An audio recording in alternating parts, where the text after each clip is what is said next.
Ever wondered if those ghost stories are more than just tales meant to send a shiver down your spine? Tonight, we're diving into the chilling account of the shadow in room 406.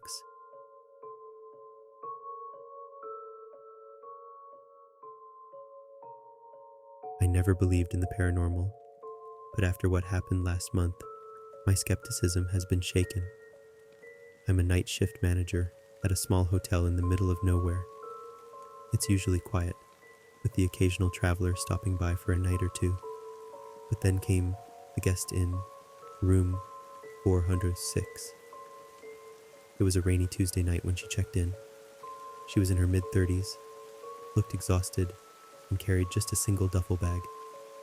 Her eyes darted around nervously as she spoke to me, her voice barely above a whisper.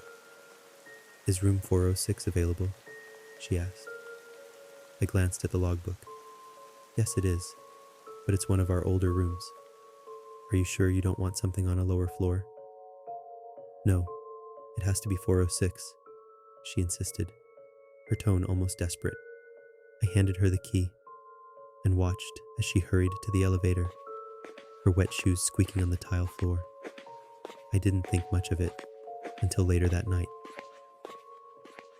Around 3 a.m., I received a call from room 406. Expecting a typical complaint, I picked up the phone. "Front desk, how can I help you?" At first, there was only silence on the other end. Then, a faint whisper. "It's here. Please, help me." My heart skipped a beat. The shadow. "It's here," she said before the line went dead. I immediately grabbed the master key and rushed to the fourth floor. As I approached room 406, a cold chill ran down my spine. The hallway was unnaturally cold, and the lights flickered ominously. I knocked on the door. "Ma'am, it's the manager. Are you all right?" No answer. I used the master key to unlock the door and stepped inside. The room was dark, except for the dim light coming from the bathroom. I called out again, but there was no response. My eyes adjusted to the darkness and I saw her. She was standing by the window, her back to me. "Ma'am, are you okay?" I asked, slowly approaching her. She turned around, and I saw the terror in her eyes. "It's here," she whispered again. Before I could react, a shadow moved across the room, darker than the night itself. It had no form, just an inky blackness that seemed to absorb all light. I froze as it moved closer to the woman. She backed away, but it was too late. The shadow enveloped her, and her scream echoed through the room.